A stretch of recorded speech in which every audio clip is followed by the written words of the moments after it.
Being a first-generation student means being the first in your family to experience university life and obtain a degree. Generally, being a first-gen student has had its challenges because I don't have the same roadmap that a lot of college kids have because their parents have attended university, so it's made me very resourceful.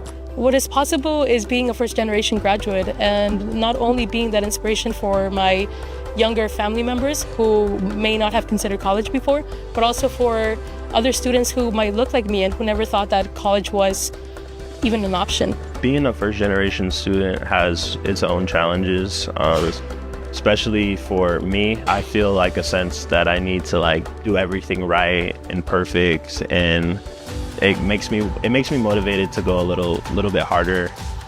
Being a first-generation student has really informed the way that I go about my academics, and I feel like it's been really important for me in figuring out what I want to do later. Because I want to be that first person to do it and be the breakthrough, basically.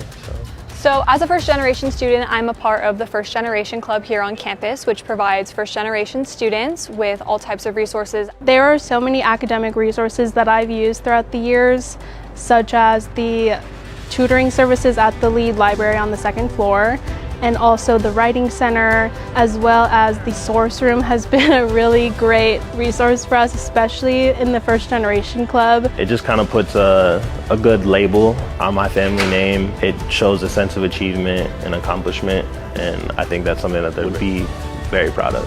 I'm very grateful for all the services that UNLV has, especially for veterans. They've helped me, with classes, getting the right resources. I actually graduated in high school in 2016, so that big gap in school and then jumping right back into school again at a college level has been fairly challenging, but they've made it the transition very easy for me. My parents and my family are so supportive, and they are so proud that I'm here pursuing higher education. It is a little hard just because all of my family is back home in California, but they couldn't be prouder of me. I'm the first person and the first woman in my family who is going to have a degree, so that makes me really proud. My parents, they're my #1 supporters, and everything I do, I think about them in the back of my head. And I know my mom, every time that we talk about me graduating in the spring, she immediately starts crying. And I'm like, girl, I'm gonna start crying. It's possible to have a future, a professional future. It's possible to be surrounded by mentors and people who guide you into seeing that there's a future ahead in the medical path for someone that looks like me. UNLV made me a first-generation graduate. UNLV made me the first in my family to get a degree. UNLV made me a first-generation graduate. UNLV made me feel part of a community.